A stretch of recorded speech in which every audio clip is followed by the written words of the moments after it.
On one side, you've got a massive $42 million blockbuster production.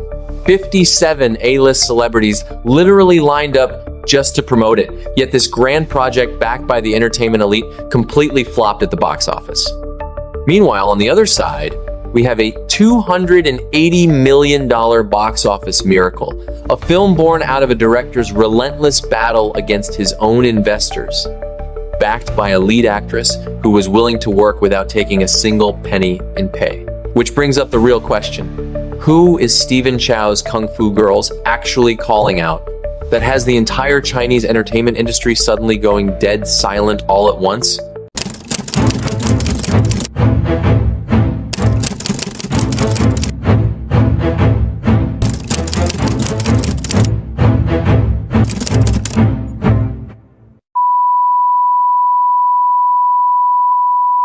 Hey Tracers, welcome back. To be completely honest with you guys, our channel's viewership has taken a pretty massive dip lately. It's definitely been a bit bumming and on my mind, but hey, it's all good. I'm still here putting in the work for you guys, and I know you'll stick by my side through this rough patch.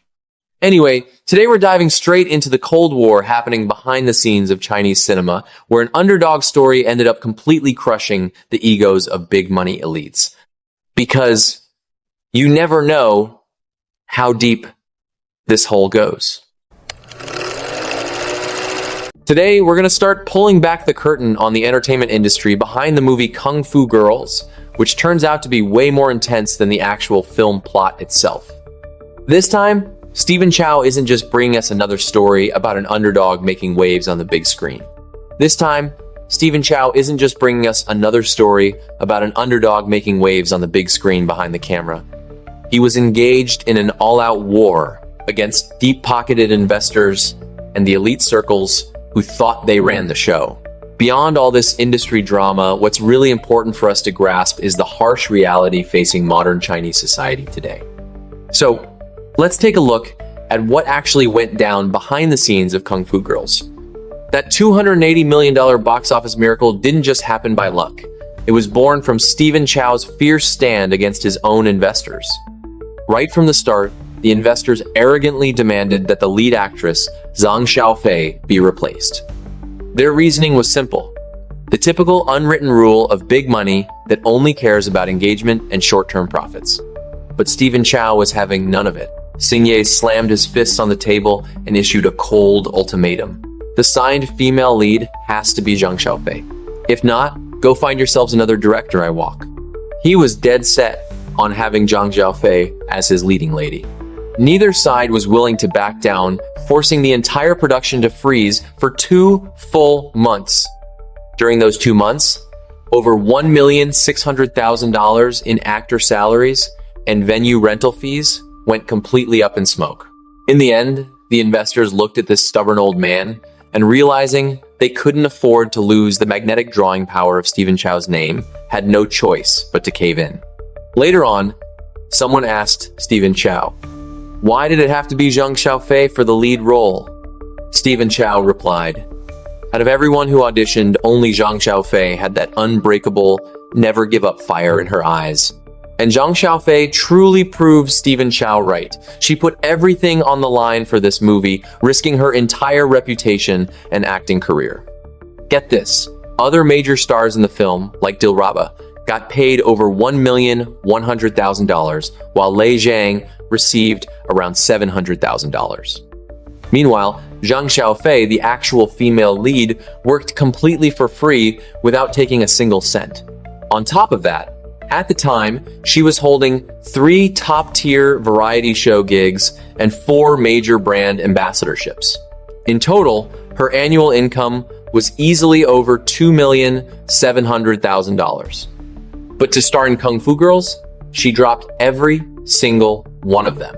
She had already signed 2 brand deals, but she unilaterally canceled the contracts and paid nearly $280,000 in penalty fees out of her own pocket. People were stunned and asked her, if this movie flops, you'll be left with nothing. Zhang Xiaofei simply replied, getting to star in a Stephen Chow movie just once in my lifetime, that alone makes it all worth it. To fit the role, she even chopped off the long hair she had spent 5 years growing out. She moved into a closed women's soccer training camp, putting in work like a real professional athlete. She performed every dangerous and high-difficulty stunt herself without using any stunt double.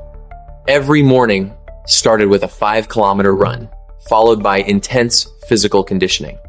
That gritty, relentless underdog spirit perfectly mirrored the exact character she was bringing to life on screen. Ultimately, Stephen Chow and Zhang Xiaofei's massive gamble paid off big time at the box office. Zhang Xiaofei played the character Shuang, tough on the outside, soft on the inside, quick-tempered and stubborn, yet emotionally vulnerable. The character felt remarkably close to Zhang Xiaofei's real life, having spent over a decade grinding as an obscure extra. Stephen Chow even let it slip on set that the role of Shuang was written specifically for her. Every day during filming, Chow would tell the crew, "We all take orders from the captain, never once pulling rank as a legendary director." Zhang Xiaofei's line from the film, "Ready to win, ready to lose," quickly became an iconic quote. As the box office numbers kept soaring, Stephen Chow gifted her a personalized number 10 jersey, hand-signed with the message, "Sister Xiaofei, you are my best." Stephen Chow himself confirmed directly during a roadshow event in Shenzhen that Kung Fu Girls will definitely be getting a sequel. His exact words were, "The Yimei team's goal is to conquer the whole world. They've already conquered half of it, there's only one half left, and moving forward, we're going to keep conquering." Of course, alongside the explosive popularity of the movie, controversies kept popping up non-stop. Here at Trace Zero, we always stick to the facts and look at both sides of the story. A number of critics and film analysts pointed out that the plot structure of Kung Fu Girls is practically a beat-for-beat copy of Shaolin soccer. From assembling a team of everyday nobodies, to blending martial arts with soccer, right down to unlocking a ultimate secret move right before the final match, the pattern is virtually identical. According to them, the script lacked any real innovation and felt more like a blatant cash-in on audience nostalgia. Even Lin Hai, a well-known host from Dragon TV, posted a harsh critique on social media right after watching the film, complaining, "Stephen Chow, none of us owe you a movie ticket anymore. The movie is just terrible." That review immediately triggered a massive backlash from furious fans, scaring Lin Hai so much that he quickly scrubbed the post from his page. At the same time, a quote from Stephen Chow, "Nobody owes me a movie ticket," instantly shot to the top of the trending searches. My friends, this is the wild public opinion dynamic surrounding Kung Fu Girls right now. Some criticize his work as outdated, but far more people are still eager to spend their hard-earned money to support this pure, unadulterated underdog spirit. After seeing how Stephen Chow stood his ground just to protect his cast from investor pressure, and watching Zhang Xiaofei willing to lose out on nearly $2,700,000 just to bring this role to life perfectly. Now, let's shift our focus and take a look at the royalty of our local entertainment industry, who are so used to being pampered by the system and power. What are they actually up to? On this topic, we inevitably have to talk about Feng Xiaogang's Catch the Spy, a film that poured in a staggering $42 million in production costs. Feng Xiaofang's Catch the Spy came backed by all the prestige of Beijing's elite film inner circle, claiming to be born out of 30 years of ambition and obsession. The movie was headlined by two top-tier lead actors, Hu Zhe and Lei Jiayin, with the musical score arranged directly by Han Hong.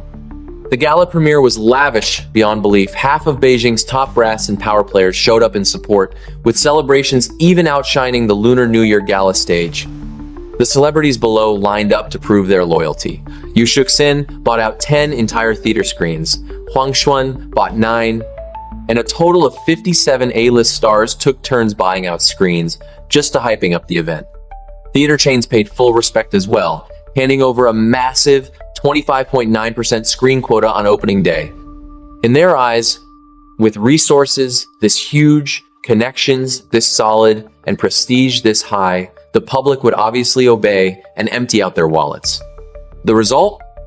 Opening day seat occupancy tanked down to a disastrous 3.3%. After 11 days in theaters, its box office earnings barely scraped past $14 million. The net profit margin going back to the producers, didn't even reach $7 million, meaning forget about breaking even. It wasn't even enough to cover the paychecks of the two lead actors. Han Hong's earlier call, urging her colleagues to just come by and hype up the atmosphere, ended up turning into the single biggest joke on the performative nature of showbiz. This contrast, sharp as ice and fire, is deeply stingy and full of irony.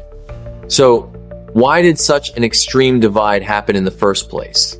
Why is it that when Kung Fu Girls successfully crossed $280 million in revenue, the local entertainment industry went completely silent together, with not a single person even sharing a post about it?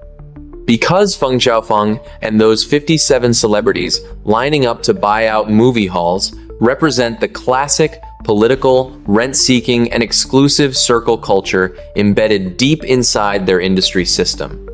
To them, as long as they secure access to resources from the top and get backed by a select group of big-name insiders, the market can easily be manipulated. They thought the film market was like slicing up a pie in Zhongnanhai, where everything is handed out based on seniority and a ledger of owed favors. And Stephen Chow's success completely ripped off that mask of deception. He didn't play around with preview screening tactics. He didn't exploit propaganda topics. He relied purely on real talent and craft to invite audiences back into the theaters. This survival method of relying strictly on pure talent in the eyes of established high-earning groups who rely solely on stacked popularity and mutual praise within their networks feels like a deeply cutting provocation.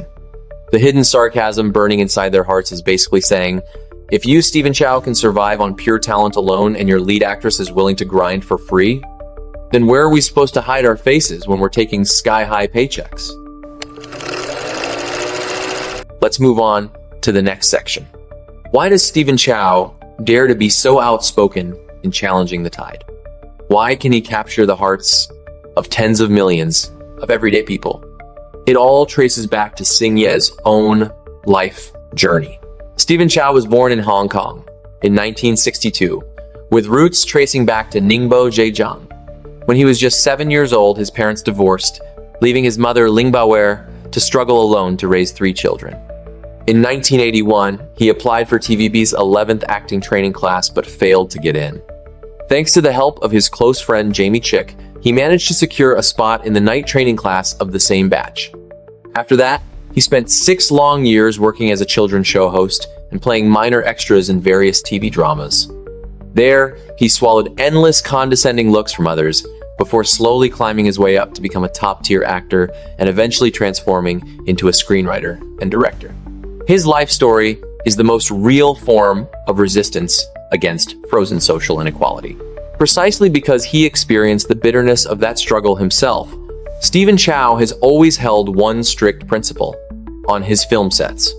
Whether you're a leading star or a background extra, everyone gets to enjoy a warm meal. Throughout his life, Stephen Chow has always played everyday nobodies, and his films are always stories about the lives of ordinary people. Wan Tin Chow, in King of Comedy, was berated and treated like useless mud, yet he refused to give up on his fate. He stood facing the open ocean waves and shouted, "Work hard! Keep fighting!" Then in Shaolin Soccer, Xing was just a scrap collector, wearing worn-out shoes, constantly bullied by others. Yet, this very person, from the absolute bottom of society, was the one who delivered that legendary, soul-stirring line, "If a human has no dreams, how are they any different from a salted fish?"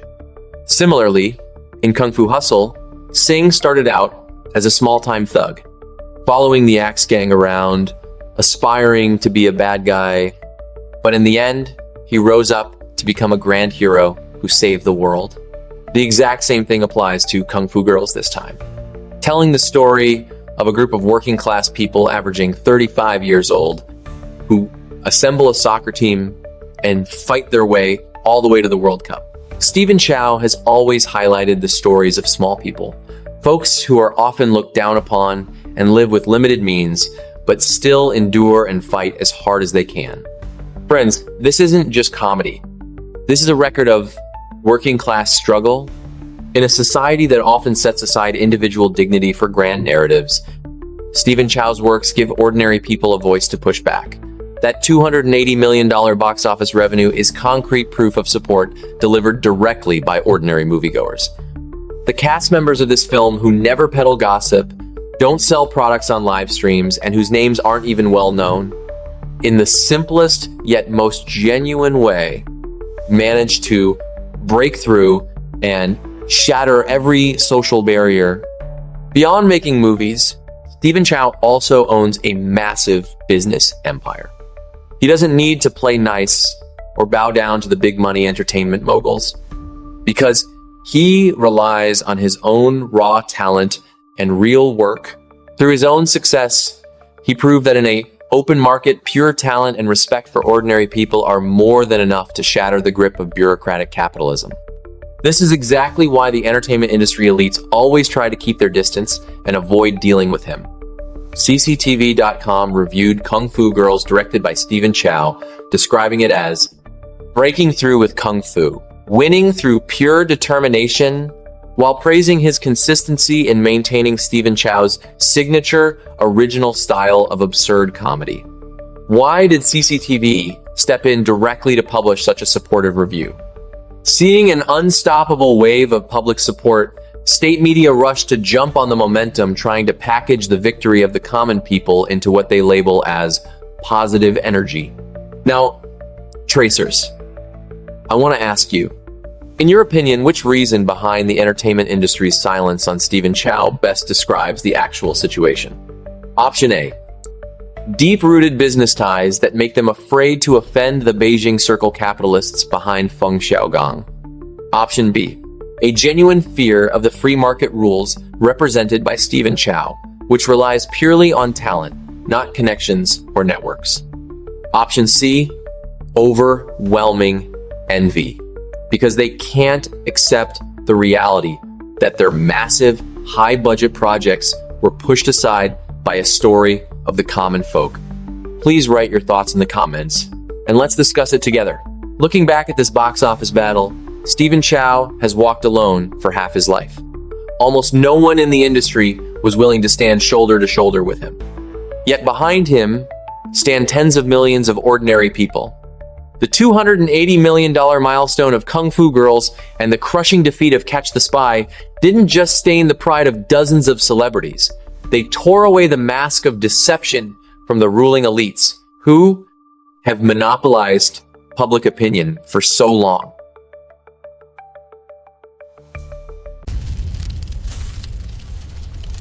The system may have bred countless rulers who sit comfortably at the top, but at the same time, it's pushing millions of small people to rise up from the mud. When these everyday people start making choices with their own feet and their own wallets, how much longer can this fortress built on special privileges really hold out? All right, thank you so much for watching till the end. Please keep supporting this channel so we can pull through this tough patch and keep growing in the future. If you're still watching this, maybe you're looking for the same thing I am.